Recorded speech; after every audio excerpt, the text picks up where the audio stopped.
KEF Connect. Conversations that matter. Tune in every week for interviews with industry trendsetters and community changemakers that will instill inspiration and ignite action. Visit www.kefholdings.com and click KEF Connect to listen. Here we go, back with another episode of KEF Connect podcast. This is an incredible podcast series that is truly making a difference. It's connecting listeners to the trendsetters and the trailblazers, creating an impact in their own industries and communities. And of course, this season, I am happily hosting it, Nimi Mehta here, with a topic of wellness, which is such a broad topic. And we really are diving in deep into many different factors and elements of wellness. And this specific episode is all about energy healing, and whether it is a fact or a fad. As every episode, I am joined by some incredible guests, and I just feel like as the season gets better, the guests get better. So today I have been joined by Bianca Devananda, who is a Reiki Master and a Clairvoyant, and I've been joined by Mahmoud Othman, who is a spiritual jewellery designer and owner of Stoners Gemstones Designer. Both of you, welcome to the podcast. Thank you, Nimi. Thank you. Appreciate it. Absolutely. It's lovely to be here. It is so great to have you here. And, you know, it's so great that the topic is about energy because I'm just feeling it from both of you today. So I'd love to, I've given you a bit of an introduction, but I'd love for both of you to dive in a bit deeper as to who you are and what you do here in this region. So Mahmoud, over to you, please. All right. Who am I? I'd like to think of myself as a curious explorer that likes to venture into different things. I've always been interested into a world that's beyond the 5 materialistic senses.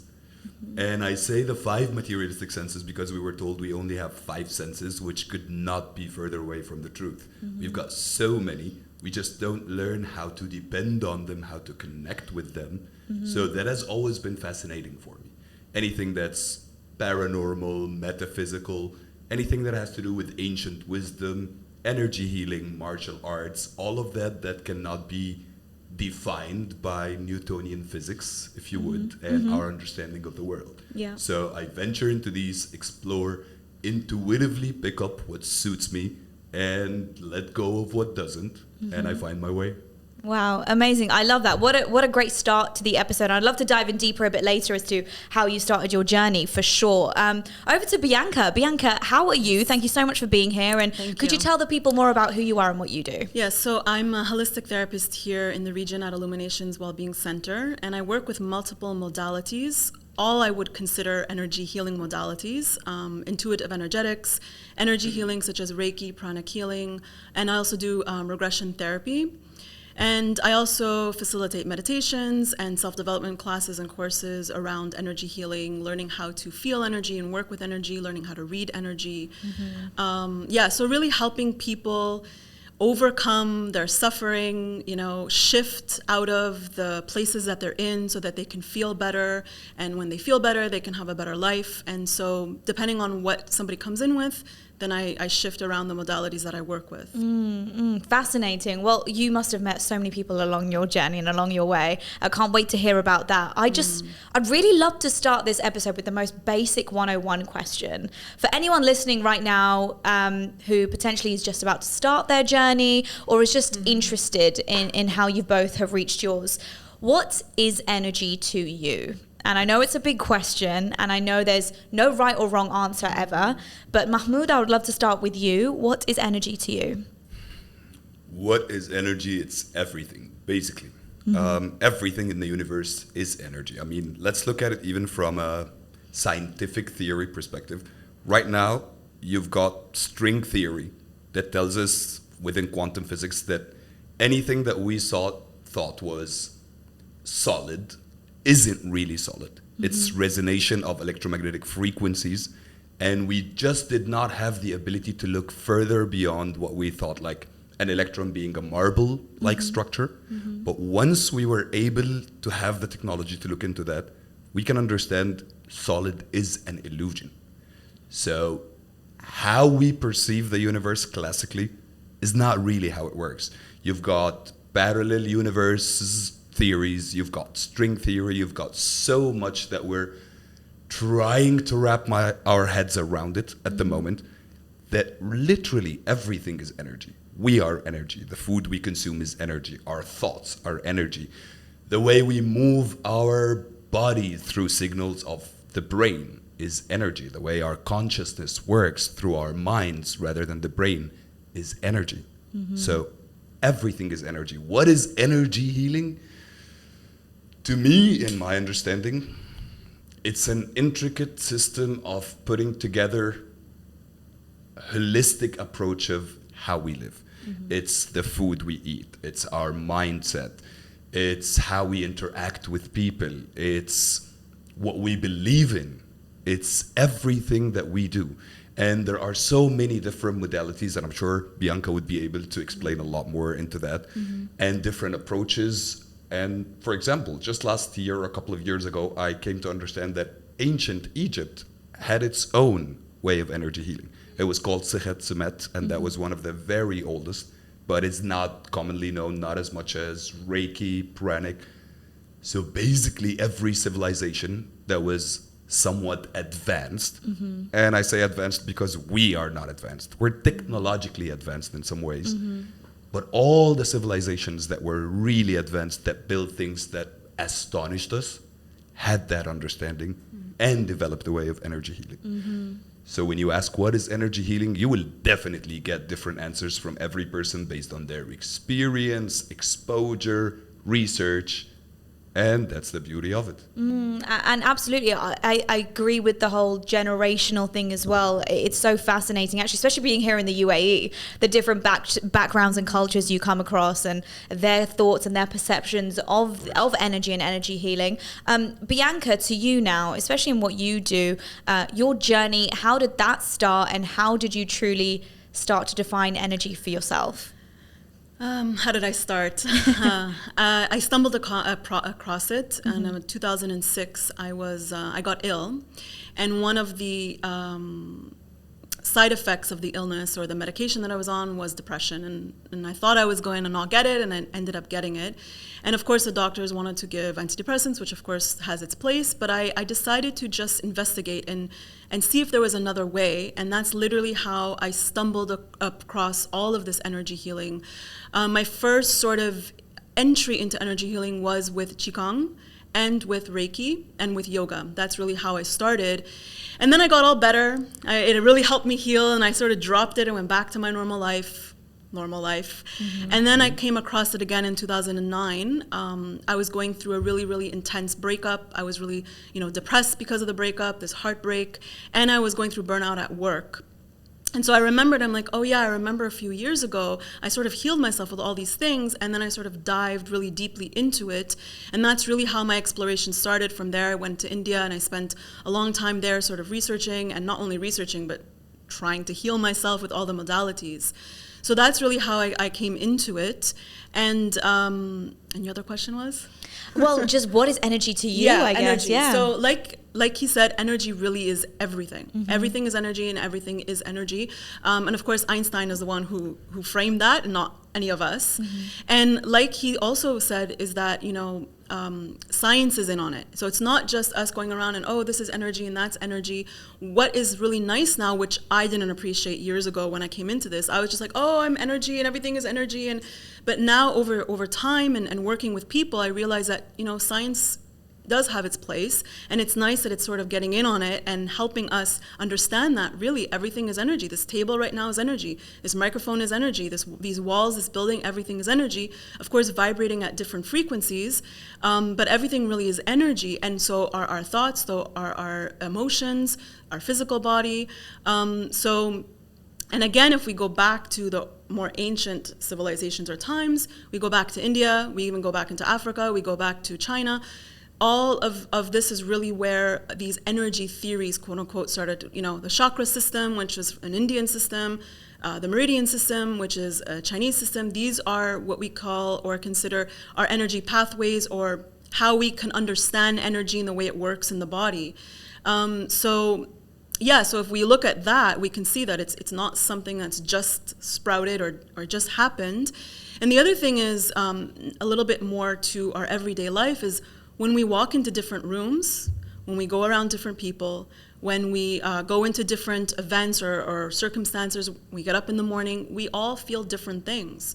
Why do we feel different things? So if you go into a room and you're happy, and all of a sudden you go into this room and you're not feeling so good coming out of it, or you leave it and you get a headache, or you feel tired, or you feel like you want to vomit, or you feel nauseous, well, something's going on with energy. So one of the biggest things I like to share with people share with people is that a lot of times the energy, the things that we're feeling or thinking are not even ours. It's really not even ours. It's all the energy that we do pick up from other people.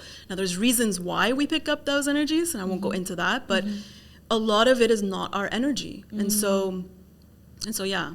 Yeah, that honestly fascinating, and I agree with so many things. And one thing that both of you touched on was the historic kind of, I don't even want to say definition of energy, but exploration of energy.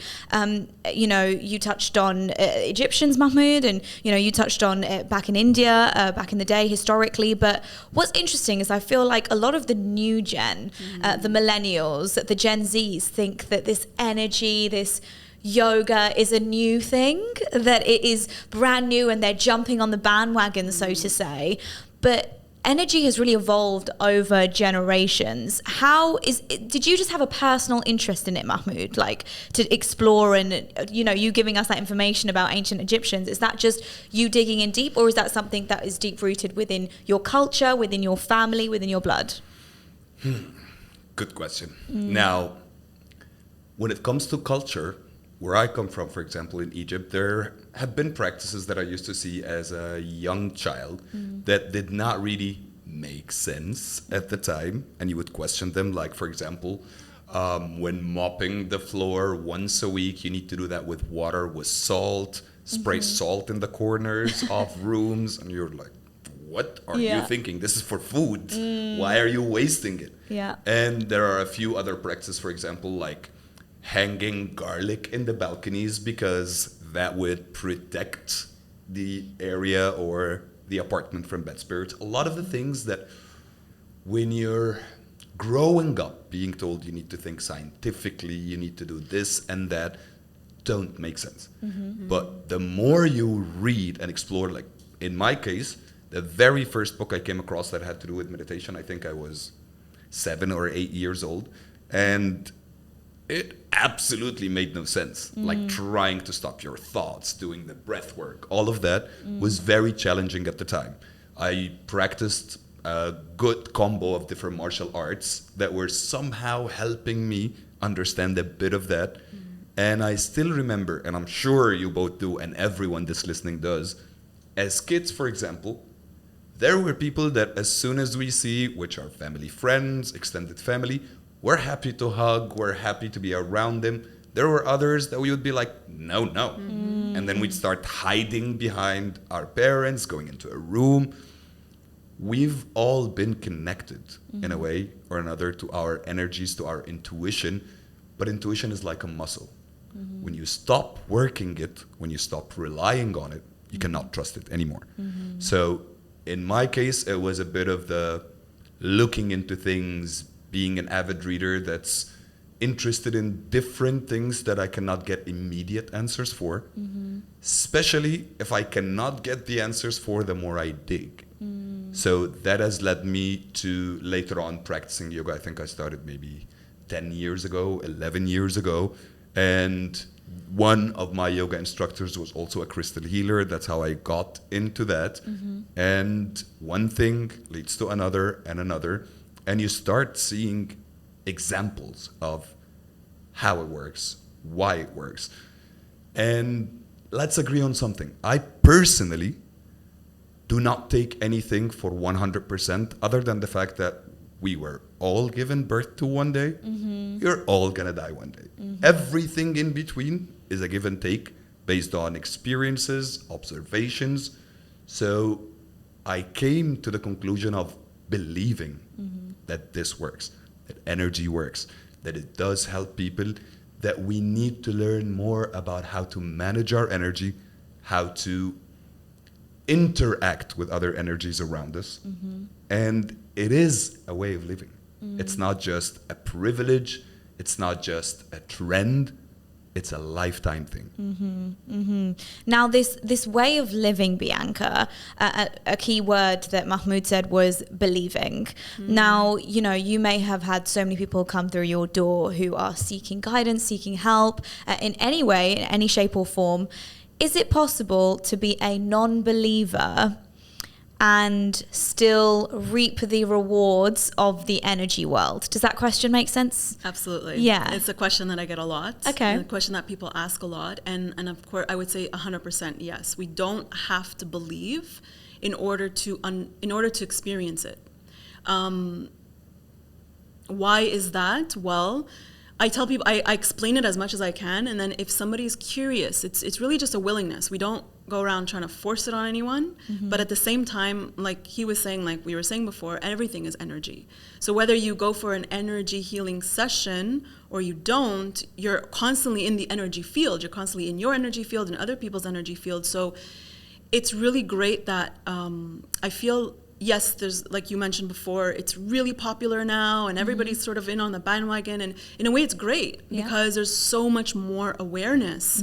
And so with all that awareness, we can really understand that, oh, wait a minute, yeah, I went there and I didn't really feel good. I'm hanging out with that person, and after that I feel drained all the time. And these are the typical everyday things that happen to everybody that sort of people come in with. They don't, majority of people don't really come in and say, oh, I heard about this, I want to know more about it. Yes, there is, but a lot will come, well, you know, I feel drained at work, or I constantly get into these arguments, or and then we sort of go from there and trying it, right? So for me, when I first got into it, I had no idea. I never did it before. I just felt like there was another way. That was my only driver. I feel there's another way other than, you know, traditional medicine. Like, I feel there's another way, let me try. And so when I tried and I felt better, I got better, that for me was enough, you know, that for me was enough. So I do encourage people to learn more about their own energy, understand that they're not just this physical being, that they're this energy being, and when they walk into a room or when they interact with people, whether it's family or friends or work, they're bringing that energy with them. You know, they're bringing that energy with them, and others bring their energy with them. And so if we can learn a little bit and understand a little bit how these energies work and how they interact and what happens, we're going to see a lot more people more and more interested in this, you know. It's not just get on the table and let's do a Reiki session, hands-on healing. That's not just what energy healing is. For me, energy healing is a shift. Whenever there's a shift, for me, that's energy healing, or that's healing in general. So someone comes in and they think a certain way, and then there's a shift and they think something different. That's healing. You walk into a room, or you go to a family event, and usually you're angry, or usually you're sad, or and you go and you're not. You're happy this time. That's a healing. You know, it's not these sort of grandiose, big, huge shifts. The little shifts get us to the bigger shifts. So yeah, I always encourage people to not just try it, but learn about it. Learn about it and experiment with yourself. You don't have to just go to, you know, a practitioner to try it. Yes, it's beautiful, and I encourage that, but also just to work with your own energies. You know, when you get up in the morning, how do you feel when you get up in the morning? How do you feel throughout your day? Imagine that, you know, there's a little you floating above you. Just one day, take that one example and just notice, observe. Oh, I was angry there. Oh, but then I felt better there. It's about being curious. So some people are not curious, and that's fine. And some people really are. So getting curious and becoming more and more observant and mindful and aware, you'll learn about energy that way. It's not, yes, we can learn it in books and we can learn it out there, but we are it. So we can just experiment with ourselves and learn it within ourselves. Absolutely. And you know, one thing that we are in control of is ourselves. And like you said earlier, Mahmoud, like all we know is that we were born and we're gonna die one day. That's all we know. Everything in between is kind of like, okay, well, we'll just go with it. We'll ride the wave, whichever way we can. But that one thing that we do have control of, being ourselves, how does someone create awareness of their energy? Because it's been tough for my own journey to do that. And I don't think you ever perfect it. There's no such thing as perfecting it. But I noticed then when you're more aware of your own, you become so much more aware of the people around you and their energies. So where does that kind of begin, that awareness of your own energy? Okay.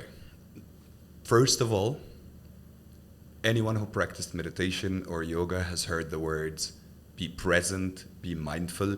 Some teachers are better than others in explaining it. So to start being present and mindful, you start connecting with your own breath, for example. Just something to really focus on what's happening right now, what's present. Yes, you'll get the thoughts. Don't try to force them away. Don't push them.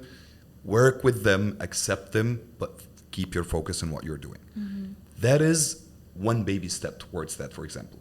Be mindful of the cravings you get. Be mindful of the behaviors you do that you do very instinctively. You don't really think about. Be mindful of your habits. Be mindful of how you treat others, what triggers you. When we start thinking about all these different things, when we start becoming more mindful, more present, more understanding of our own nature, then we can do that towards other people as well. And touching on what Bianca was saying about the belief part, I agree with most of what she says, yet I have a little bit of a different take when it comes to one part, which is believing does make a difference. And to give you a simple example, even in Western pharmaceutical clinical trials, there will always be two groups. One group that is getting the actual drug that is being tested, while the other is getting sugar pills, placebo pills. You'd be surprised of how many experiments or clinical trials where the results are almost similar. Literally, like 50% healing on that side, or curing, whatever you want to call it, 50% as well on that side. Why? Because the perception, the mind believes this is going to help me. This is helping me. So it starts triggering the body and guiding the body in a way of getting towards that. So whether you believe or not, you will get some of the benefit because energy is a fact. So it will make a difference. Believing, however, goes the extra mile. Right. Okay. So diving a bit deeper into that then, Bianca, I guess when it comes to the believing side of things, I like to believe that every person I touch, every person I'm around, every person I interact with, like we said earlier, we leave a piece of ourselves with them. And we leave that trail absolutely everywhere we go. If, for example, if I'm someone coming to you now and I say to you, I'm aware that the energy I'm giving off to people is not the energy I would like to be giving off to people. It's a negative energy. It's a stressed energy. I'm constantly worried. I can feel it coming off on people and I can see them feeling uncomfortable around me. How do I start to shift it? So we've spoken about awareness. Now I'm aware of it now. What do I do to shift that? Yeah, so this is where a lot of the techniques or modalities, I would say, can come in. There's that part, there's that side. It's really, I would say, effort. You know, we have to put effort, right? So if we want to, and I always use the example of the gym, or working out, or changing our physical body. We want to change our physical body, and we know that we're not in the best shape, or we can be in better shape. And what are we going to do? Are we going to sit on the couch or the sofa and continue eating the way we're eating but we really want that? We have to put effort. We have to do something to get something different. So it's the same thing with our energy. I would say it's the exact same thing. We have to do something different to shift our energy. Now, what is that for you, for me, for him, for someone else, can be completely different. And that's why there's so many modalities out there, because there's something for everyone. It's not one way is the right way. So for example, some people might want to do breath work. Some people might want to do meditation, yoga, get, practitioner sessions on Reiki healing, learn how to do it for themselves, dive deeper into their core beliefs and where they began. And I'm really an advocate for going to the root causes of things, to get to know yourself better, to understand who you are on a deeper level. Where and why do I get triggered? We get triggered. We all get triggered. We're not crazy. There's reasons for that. There's deeper reasons for that. And yes, we can go into childhood and where things, originate from, and even beyond that. So I always encourage people, if they really want to change their life, their energy, and all of that, let's let's go deeper, and let's get it at the root. So again, there's modalities for that. There's the effort, though. That's really the key. I want to say that's the key. The willingness, the curiosity, and the effort to discover something that works for you and stick with it. And maybe in a year or 2 or 6 months, that doesn't work, you try something else. I mean, that's the beauty of this world, is there's so many different things for us to dive into to discover ourselves better. It's really a self-discovery journey and understanding ourselves better. So yes, we have an awareness, okay, we're coming into a room and, I'm feeling this and that. What can I do? So I believe that we all have a responsibility for our own energy and for the energy that we bring. So if that's my responsibility, I'm going to take care of it. Just like in a relationship, if I come home from work every night and I just dump everything on my partner, that's not fair. That's not good. It's not going to help the relationship grow and thrive. I need to take care of whatever I'm feeling, be it energetically, emotionally, mentally, in a way that works for me. And that's, I believe, the path, the journey, discovering that. So along my journey, I started with Qigong and I started with yoga. I don't do Qigong at all anymore. I do other things. It's a beautiful journey where you discover, and it's not just things out there. It's things that come out from within, that you discover on your own so it's understanding, number one, yes, and finding different ways that work for you. But I really want to say it's that willingness, that curiosity, and knowing that it's your responsibility. It's our responsibility. It's my responsibility to take care of my energy, nobody else's. Yeah, absolutely. And, just the first way you try may not be the right way, but just don't give up. You can try another way. There's so many different paths. We've spoken about the awareness of self when it comes to energy, but it's incredibly important to surround yourself with the right energies as well, in human form, in your friends, in your family. They say you can't choose your family. And you spoke about this earlier, Mahmoud, where you said, when we were kids and we would feel like we'd want to hug some people, and there would be some people that we don't want to hug, we don't even want to be near, we want to run upstairs and not even see their faces most of the time. I believe every human can probably relate to that. How important is it for anyone listening now to be aware of the energy they are surrounding themselves with? Extremely important. Yet at the same point in time, on that note, it's a great part to bring in what I personally think of as toxic spirituality. Okay. The whole notion of positive vibes only, I only have the people around me that makes me feel good, and all that. I think of that as toxic spirituality. This hinders the growth and development of people spiritually. Because if we're not triggered, how are we going to challenge ourselves? If we're not put in uncomfortable positions, then how are we to grow, evolve? So positive vibes only? Not really. Try to make as much as you can of them, whether internally, try to have people around you that would help you feel the positive vibes, but do not look down on your own negative vibes. Do not look down at people that are struggling with any negativity that's happening in their life. And we also need to try to understand that most of the time when someone is angry at us or is negative, it's not really about us. There are 1,000 of other reasons going on in their life that could get them to be projecting that on us. And if we're really looking to evolve and grow, we can only do this by lifting others, by challenging ourselves to get out of that comfort, positivity zone. And in order to do that, I think one of the key things for me personally was a quote that I came across maybe almost 20 years ago. Don't worry about the future or worry, but know that worrying is as effective as trying to solve an algebra equation by chewing bubble gum.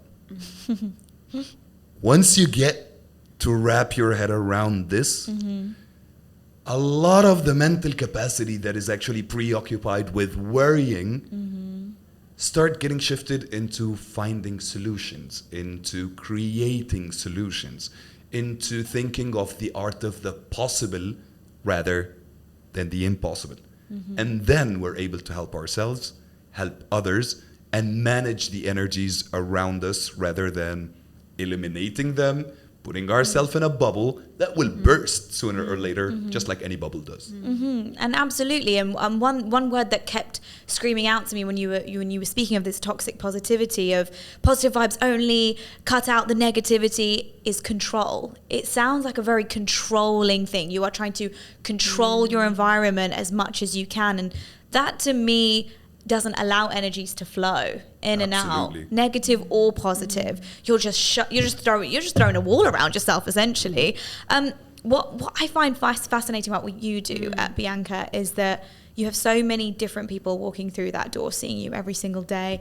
Interactions are different with people struggling, with people that are happy, whatever the emotions may be. Now, how do you, and I guess even someone who doesn't do what you do, but how do you protect yourselves from those energies that you know could potentially trigger you? Now, I know Mahmoud said that we should feel triggered to be in an uncomfortable environment, to actually take ourselves out of that comfort zone and actually expand and grow. But there are also levels of that, right? There are different methods that you can use in order to not allow certain energies to get through to you.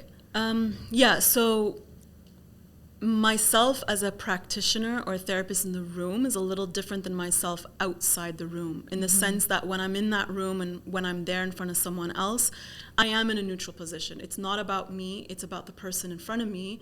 And I did actually have to learn how to become more neutral and work with myself to get to this place where I am able to sit in a room day after day with everybody coming in here with all of their stuff and not take it on. My job really is to not take on their stuff, to not be triggered by their stuff. If I were, I couldn't be doing what I'm doing. It just doesn't work.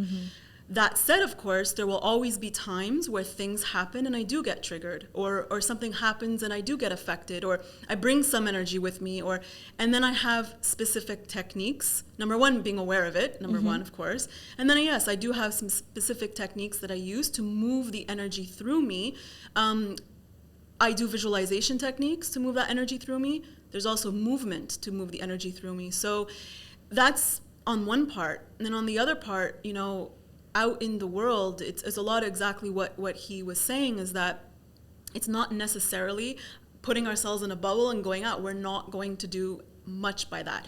That said, there is a very, very popular technique of bubbling ourselves up when we go out into places, and it has its place as well. So I just a very quick story. When I first arrived here, I went to this mall of Emirates, Carrefour. First time in a huge place like that. Huge place, first time, I think it was third day here. I walk in and all of a sudden I wanted to faint. I wanted to vomit, I wanted to faint. And I didn't know why. I'm just like regular person going to, shop. And after I left there, I'm like, oh, wow, it was so overwhelming for me. The lights, the people, the flashes, they were having some sort of sale and they were like speaking it out loud. And so now when I go into that, I'm mindful, okay? Maybe I need to bubble myself up, or there's certain techniques that I do. That's fine. But on a day-to-day basis, number one, no one will ever remember to bubble themselves up every day. And if we leave the house every day bubbling ourselves up, what that implies is fear, and we're constantly in fear, and it's really not about that. We want to use everything that happens in our life for our own healing, to develop, to evolve, and everything is part of that. Nothing is not part of that. So my experience in Carrefour was part of where I need to evolve, It's all part of our experience. So we really don't want to feel like we have to be allergic or this whole positive all the time, because that's really bypassing, like you said, toxic and bypassing, and we're not kind of moving anywhere. So I really encourage people to use everything that happens as part of their healing journey, not to worry or be afraid of going into a toxic room. Number one, or we can look at it another way. If I walk into a toxic room or a negative room or an angry room and I come out angry, I need to look at myself. Because if I go into that room and I come out angry, there has to be something within me that is also angry that I have to look at. If I walk into that room and I know myself and I'm really kind of maybe in a neutral place, I won't necessarily come out angry or as angry. And we can all see those experiences, and we evolve through those experiences. We all have those experiences in our day-to-day life. Before, I used to go to the office and I used to be really, really angry, and I have people tell me this all the time. With a few awareness practices and understanding themselves better. Oh, you know what? Now I go to the office and I don't fight with my colleague, or I don't fight with my boss, or that is healing. That is amazing. That's huge. That is huge. And I feel a lot of people look for the big transformation and my life has to change. You were going to the office every single day for the past 8 months of your life angry at your boss or angry at your colleague, and now you're not. You're able to have a conversation with them. That for me is huge, and that's healing. So it's using everything. It's really using everything. On that note, Bianca, the office and what happens, definitely there is no overnight solution, and most people are looking for the magic pill, the magic wand that would change things overnight. One of the most beautiful words you've used earlier was effort. Effort is key to growth. Effort is key to creating long-lasting, caring relationships. Even to me, in my personal understanding, love is effort. It's not the butterflies. It's not the rush you get when you first see someone you're interested in. True love is effort towards your partner, your children, your friends, and effort is the only way we can actually grow. Effort, consistency, and that is the magic pill. But it doesn't happen overnight. Absolutely. And that's the thing most people need to understand, whether it comes to energy healing, whether it comes to paradigm shifting. It's all about how you put it to practice, day in and day out. Now, I'd like to share a story with you, actually, from what you said, Bianca, which was the techniques used. Now, I am an ex-professional tennis player. So growing up, I was playing tennis from the age of 6 to 18. And, I came across a coach who was an absolute bully, right? And I was a young, really insecure, timid little girl and traveling the world, and everything was overwhelming for me. And he was very verbally direct and abusive, I guess. As a child, it is very hard to understand energies. It is very hard to understand your energy, someone else's energy. It is hard to fathom that someone is going through something in their life that you don't quite understand. It's got nothing to do with you. And so you take it very, very personally. Now, I created I guess you could say, a method to try to get rid of it, and there was a shield method where I started to visualize a shield in front of me whenever he would talk to me. It was kind of like it just could not get through no matter Bounce what. back right at him. Right, exactly. And I think about it, I'm 30 years old now, and I think about those situations still to this day, and I think, can energy be understood by a child? Do you have to be an adult to understand this all? Mahmoud, Bianca, who would like to go Can be first? sensed by a child, Can for be sure. sensed, yeah. Understanding is a different thing, because I personally think there are levels of understanding. You know something, that's one level. You understand it is another. You realize how it works, that's another deeper level. And then you actually implement it. That's the holy grail, if you would. Right. So for a child to understand it, that requires education that is not really present at the current day in a child's life, except for children with parents that actually have that perception of the world and are trying to pass it on to their children. But sensed, of course, I mean, before our brains really develop, and they don't start developing properly until we're maybe 18 months old, but prior to that, our central nervous system is there. It's in the spine, it's in what we call gut feeling, because literally that's where the web of nerves is in our body, way before the actual brain is developed. So sense, we all can sense things even when we're babies and we don't have a brain that can actually translate these feelings. Know and work with it. Education is key. Now, unfortunately, we're coming up to the end of the episode. Time just flies when we're having fun. But I would like to just end with a note. Just anyone listening right now, that either of you, if they could walk away with one thing from this episode, what would you like it to be, Mahmoud? if you're really trying to change one thing every day and pushing not even an inch, 1 millimeter, and you succeed in doing that, you're on the right path. There is no magical solution, no magical pill. Nothing would make you cut corners. And even if you do, that's usually when a relapse happens. So small steps, steady, consistent, committed, absolutely wins the race. Beautiful. And Bianca, yourself? Yeah, I would like to leave with it can get better, and it does get better. You know, to never give up on yourself, no matter where you are, no matter how you're feeling. It is possible to shift out of that, no matter how hard your situation is right now. It is absolutely 1,000,000,000% possible for you to shift from that place.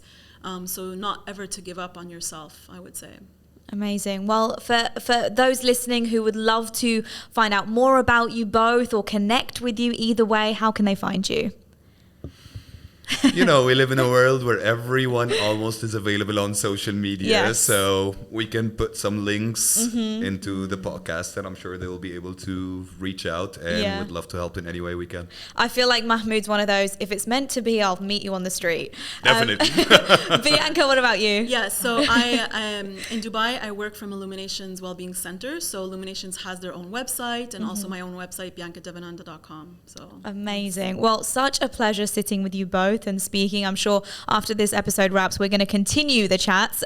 But if you want to listen to more episodes of Kef Connect, you can visit kefholdings.com and go to the Kef Connect page. We are also available on various streaming platforms, including Apple Podcasts, Spotify, Google Podcasts, the Podbean podcast app, and more. Thank you once again for coming onto the podcast. Thank you for having us. Thank you.